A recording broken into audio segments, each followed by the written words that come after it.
18 years of life and I still don't know how to wear a headband.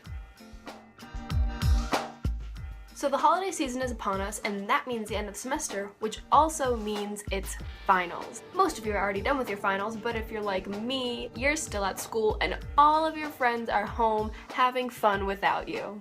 Now, if you're also like me, you don't really like traditional ways to study, so I'm here to give you some tips on how I usually study for finals. Tip number 1, make sure you're eating right. You have to make sure you maintain a healthy diet because a healthy diet improves brain function, and Lord knows you're gonna need all the brain function you can get when you're taking those tests. What I've mostly been eating is cookie butter and cookies. If you fall asleep with a jar of cookie butter in your bed, that's usually a good sign because that means you were eating up until the point you went to sleep and it was really healthy food, so you wake up feeling nice and refreshed.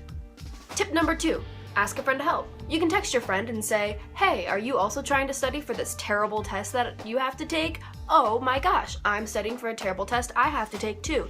Let's go into the lounge and study together so we keep an eye on each other to make sure we're both studying and not watching all of the office bloopers on YouTube. Tip number 3, make sure to take some breaks to exercise your body as well as your mind. I don't wanna do anything at all.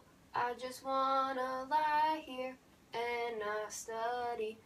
I don't wanna do any work. I don't wanna work. I don't wanna study at all.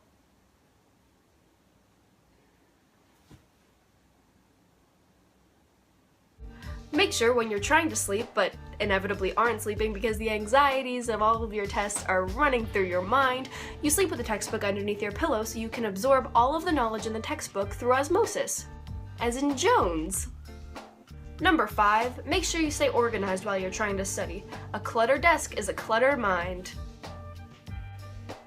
My last study tip is don't. If you go into this test and you haven't studied, then you'll know that if you fail, it's warranted, and if you don't fail, that's such a pleasant surprise. But if you spend hours and hours studying and then you get the test back and realize you did not retain any of that information during that test, then you'll just feel like shit. So, don't study. It's better for your ego that way. So that's it. Those are all my tips for finals. Some of them might work for you, some of them might not. They seem to be working fine for me. I am passing all my classes. I'll see you guys on Monday.